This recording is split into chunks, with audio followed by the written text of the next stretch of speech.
everyone, welcome to my channel NeatNet. Guys, in last video we discuss about transport across membrane. Basically हमने पढ़ा था कि जो plasma membrane है उसका जो इंटीरियर पार्ट होता है वो किससे बना हुआ है? हाइड्रोफोबिक. ठीक है, हाइड्रोफोबिक से बना हुआ है जो इंटीरियर पार्ट है. क्योंकि वो हाइड्रोफोबिक से बना है तो पोलर मॉलिक्यूल वहां से क्रॉस नहीं कर पाएंगे. तो आज का टॉपिक यही है कि हम कौन कौन से मेम्ब्रेन ट्रांसपोर्ट यूज करते हैं पोलर मॉलिक्यूल को पास करने के लिए. अगर मैं एक बार रिकैप में बताऊं आपको, जो लास्ट क्लास में मैंने कवर किया था जिसमें हमने देखा था कि जो गैस है जैसे CO2 हो गया या फिर ऑक्सीजन हो गया, वो तो इजीली प्लाज्मा मेम्ब्रेन को क्रॉस कर जाते हैं. क्यों? क्योंकि एक तो उनका साइज जो है वो छोटा है और प्लस वो हाइड्रोफोबिक है. क्लियर है इतना? Now second one is water and urea. ये जो होते हैं ये प्लाज्मा मेम्ब्रेन से क्या होते हैं? परमेबल होते हैं, सो दैट ये क्रॉस भी करते हैं और कभी कभी वापस भी आ जाते हैं. थर्ड फैक्टर जो था वो था हमारा ग्लूकोज और सुक्रोज. ग्लूकोज और सुक्रोज क्योंकि बहुत बड़े पार्टिकल्स है, पोलर भी है, लार्ज मॉलिक्यूल है, तो वो जो है वो क्रॉस नहीं कर पाएंगे प्लाज्मा मेम्ब्रेन को.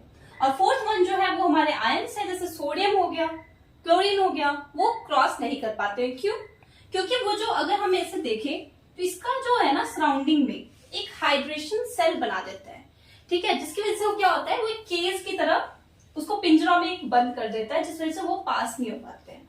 ये तो हो गए हमारे 4, 1 2 3 4. ठीक है, इनका क्लियर हो गया. ना जो पोलर मॉलिक्यूल है वो कैसे पास? आयन तो पास नहीं होंगे, लेकिन जो पोलर मॉलिक्यूल है वो तो पास हो सकते हैं. कैसे? With the help of membrane transport. Membrane transport जो है, नाम पता है, ट्रांसपोर्ट मतलब एक जगह से दूसरी जगह ले जाने वाला.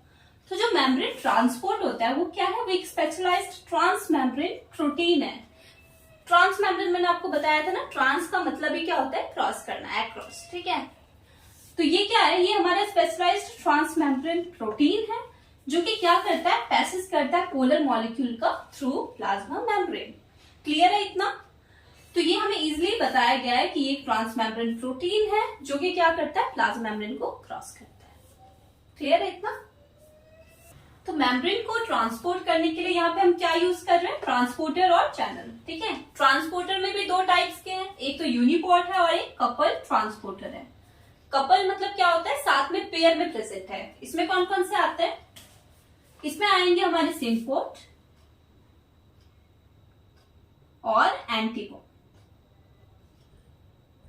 ओके, नेम इंडिकेट कर रहा है. सेम मतलब क्या होता है? सेम डायरेक्शन में. अगर ये पेयर में है तो ये सेम डायरेक्शन में जाएगा. वहीं पे एंटीपोर्ट होता है.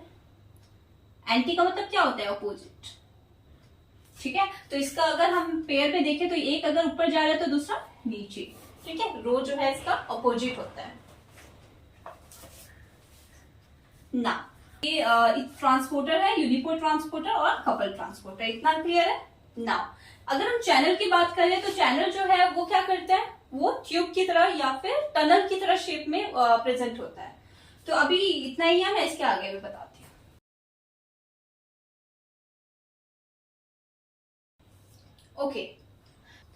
ओके, तो ट्रांसपोर्टर को जैसा अगर हम देखें तो उससे हम क्या कह सकते हैं? कैरियर भी बोल सकते हो और परवियस भी बोल सकते हैं. तो होता क्या है इसमें? ट्रांसपोर्टर में जो कन्फर्मेशनल चेंज देखने को मिलेगा. ठीक है, कन्फर्मेशनल चेंज का मतलब क्या है? कोई स्ट्रक्चर में चेंज.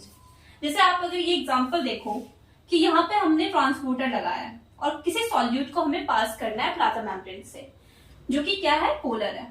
तो ये जो है ये क्या कर रहा है? ये अपने कन्फर्मेशन में चेंज कर रहा है.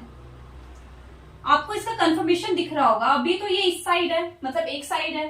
ठीक है, साइटोसोलिक साइड है, लेकिन विद इन सेकेंड ये कैसे एक्स्ट्रा सेलुलर साइड में कन्वर्ट हो गया. मतलब इसने अपने कन्फर्मेशन में क्या किया? चेंज किया. ठीक है, with the help of conformational change जो सॉल्यूट है वो प्लाज्मा मेम्ब्रेन को क्रॉस कर रहे हैं. तो ये बहुत इजी था.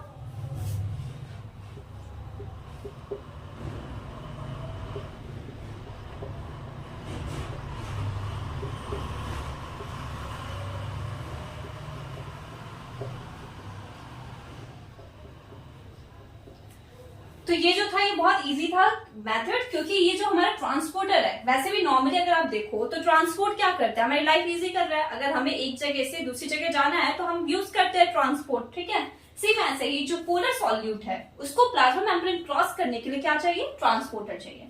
तो ट्रांसपोर्टर ने क्या किया, कन्फॉर्मेशनल चेंज किया। लेकिन अगर मैं दूसरी तरफ बात करूं चैनल की, जो मैंने अभी दूसरा भी लिया था, एक तो ट्रांसपोर्टर था और एक कौन सा था, चैनल। तो जो चैनल है वो क्या करता है, क्या वो भी स्ट्रक्चर में चेंज लाता है, नहीं। उसका अगर मैं स्ट्रक्चर बताऊं तो वो मेम्ब्रेन में, जैसे अगर ये प्लाज्मा मेम्ब्रेन है, ठीक है, तो वो मेम्ब्रेन में टनल की तरह प्रेजेंट होता है और यहां से इजीली कोई भी जो सॉल्यूट होता है वो पास हो जाता है, या तो टनल की तरह प्रेजेंट होगा या फिर किसी पोर के शेप में प्रेजेंट होता है। तो ये तो हो गया हमारा ट्रांसपोर्टर और चैनल। वहीं पे अगर हम टाइप ऑफ ट्रांसपोर्टर देखें तो टाइप ऑफ ट्रांसपोर्टर कितने टाइप के हैं, एक्टिव और पैसिव, ठीक है। तो उसको मैं अब डिटेल में एक बार बता देती हूँ कि एक्टिव में कौन से आएंगे और पैसिव में कौन से आएंगे।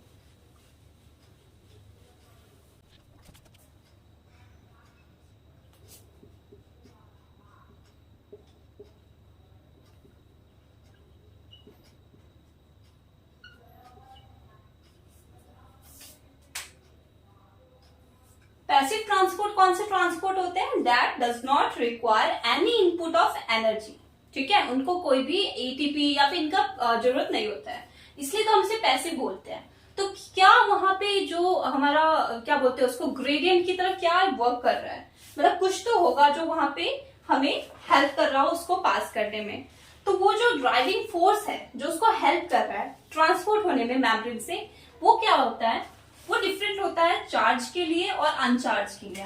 अगर हम चार्ज में देखें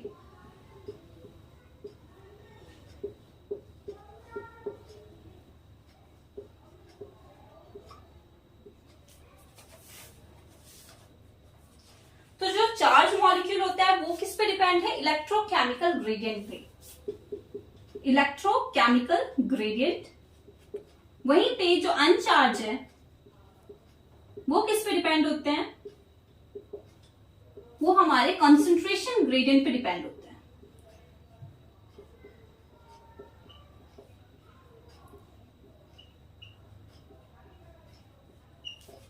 ओके, तो अगर हम कंसंट्रेशन ग्रेडियंट देखें तो कंसंट्रेशन में क्या देखने को मिलता है, अगर ये प्लाज्मा मेम्ब्रेन है, अगर कंसंट्रेशन एक जगह ज्यादा है और वहीं पे दूसरी जगह कंसंट्रेशन कम है तो वो हाई कंसंट्रेशन से लो कंसंट्रेशन की तरफ मूव कर जाएगा। लेकिन जो इलेक्ट्रोकेमिकल ग्रेडियंट होता है, इलेक्ट्रो का मतलब क्या है बताओ, इलेक्ट्रो का मतलब होता है चार्ज। तो जो चार्ज वाले मॉलिक्यूल है वो किस पे डिपेंड करता है, वो चार्ज पे डिपेंड करता है। और केमिकल मतलब क्या होता है, कंसंट्रेशन। तो उसमें हमें चार्ज मॉलिक्यूल में देखना होता है कि एक तो कंसंट्रेशन ग्रेडियंट भी देखते हैं और प्लस चार्ज भी उसको मेंटेन करके चलना पड़ता है। तो ये दो फैक्टर है जो हम किसमें देखते हैं, पैसिव ट्रांसपोर्ट में, ठीक है। नाउ अगर हम टाइप ऑफ एक्टिव ट्रांसपोर्ट की टाइप देखें, लेकिन बिफोर दैट हमें एक और चीज एक्सप्लेन करना है यहाँ पे, simple diffusion, facilitated diffusion, osmosis और फिल्ट्रेशन। ये चार भी मैं अभी आपको बताती हूँ जो कि पैसिव ट्रांसपोर्ट में ही आएंगे। तो अगर हम पैसिव ट्रांसपोर्ट को और इलॉबरेट करते हैं तो उसमें चार टाइप देखने को मिलता है। पहला कौन सा होता है, सिंपल डिफ्यूजन, जिसमें जो गैसेज है वो इजीली प्लाज्मा मेम्ब्रेन को क्रॉस कर लेते हैं। वहीं पे जो दूसरा आता है हमारा फैसिलिटेड ट्रांसपोर्ट, जिसमें हम क्या यूज करते हैं, ग्लूट मतलब चैनल यूज करते हैं, ठीक है। तो इसका मैं एग्जांपल लिख देती हूँ, ग्लूट जो है वो क्या करता है, हेल्प करता है उसको ट्रांसपोर्ट करने में, मेम्ब्रेन को ट्रांसफर करने में, ठीक है। थर्ड आता है हमारा वाटर जो है वो क्या होता है, वो परमेबल है, ठीक है। वो क्या करता है यहाँ पे, वो ऑस्मोसिस करता है। ऑस्मोसिस क्या होता है, विद द हेल्प ऑफ, वहां पे कौन सा मेम्ब्रेन होता है, सेमी परमेबल मेम्ब्रेन, ठीक है। तो जो वाटर होता है जिसमें हम वाटर को मूव करते हैं थ्रू सेमी परमेबल मेम्ब्रेन, तो वो हमारा कौन सा टाइप है, ऑस्मोसिस। वहीं पे फिल्ट्रेशन में क्या देखते हैं, फिल्ट्रेशन में एक स्पेसिफिक जो साइज होता है ना उसको हम चूज करते हैं। फॉर एग्जाम्पल अगर हमें छोटे पार्टिकल को फिल्टर करना है, ठीक है, तो इसमें इस मेम्ब्रेन से छोटे पार्टिकल जो है वो क्या हो जाएंगे, फिल्टर हो जाएंगे, ठीक है। तो इस प्रोसेस को हम क्या बोलते हैं, फिल्ट्रेशन, जो कि हम किडनी में भी देखते हैं, बाउमन कैप्सूल में भी हमने पढ़ा है। और ये क्या होता है, ये स्पेसिफिक होता है साइज के। तो इतना क्लियर है, ऑस्मोसिस में पता चल गया, फैसिलिटेड पता चल गया और सिंपल डिफ्यूजन तो we know that. Now active transport की अगर हम बात करें तो एक्टिव ट्रांसपोर्ट में हमें क्या चाहिए होता है, उसमें हमें एनर्जी चाहिए होता है, एटीपी चाहिए होता है। क्यों, क्योंकि हम क्या कर रहे हैं, अगेंस्ट कंसंट्रेशन ग्रेडियंट के अगेंस्ट वर्क कर रहे हैं। फॉर एग्जाम्पल आपको अगर स्टेज चढ़ना है तो उसमें हमें एफर्ट्स लगाना पड़ता है, क्योंकि हम क्या कर रहे हैं, हम अगेंस्ट वर्क कर रहे हैं, क्योंकि सीढ़ी इधर ऐसे आ रही है और हम ऐसे चढ़ रहे हैं ना, तो वो अपोजिट हो जाता है। सेम ऐसे ही एक्टिव में हमें क्या यूज करना पड़ता है, एनर्जी यूज करनी पड़ती है अगेंस्ट, बिकॉज वहां पे अगेंस्ट होता है वो कंसंट्रेशन ग्रेडियंट की। अगर हम देखें इसको, तो ये जो हमारा एक्टिव ट्रांसपोर्ट है वो किसी की तरह सिमिलर होता है, किसकी तरह, एंजाइम। ओके, तो ये अगर हम एंजाइम काइनेटिक जो कि हम बायोकेमिस्ट्री में पढ़ते हैं, उसको अगर हम देखें और इसको पढ़ें तो हमें दिखता है कि काफी सिमिलैरिटी देखने को मिलती है। कैसे दिखती है? फॉर एग्जाम्पल, अगर हम एंजाइम को देखें तो एंजाइम किसके लिए स्पेसिफिक है, अपने सबस्ट्रेट के लिए। एंजाइम सबस्ट्रेट की जोड़ी पता है ना। ठीक वैसे ही ट्रांसपोर्टर जो है वो अपने सॉल्यूट के लिए, जिसको उसको क्या करना है, ट्रांसपोर्ट करना है मेम्ब्रेन के थ्रू, ठीक है, उसके लिए वो क्या है, स्पेसिफिक है। ये तो पहला हो गया फैक्टर। सेकेंड वन आता है हमारा वी मैक्स। वी मैक्स आपने सुना होगा एंजाइम काइनेटिक्स में, इसका मतलब क्या होता है, मैक्सिमम रेट ऑफ रिएक्शन। तो मैक्सिमम रेट ऑफ रिएक्शन हमें एंजाइम में देखने को मिलता है। सेम ट्रांसपोर्ट में अगर हम देखें तो वहां पे हमें क्या देखने को मिलेगा, मैक्सिमम ट्रांसपोर्टेशन, ठीक है, वहां पे ट्रांसपोर्ट मैक्सिमम होगा।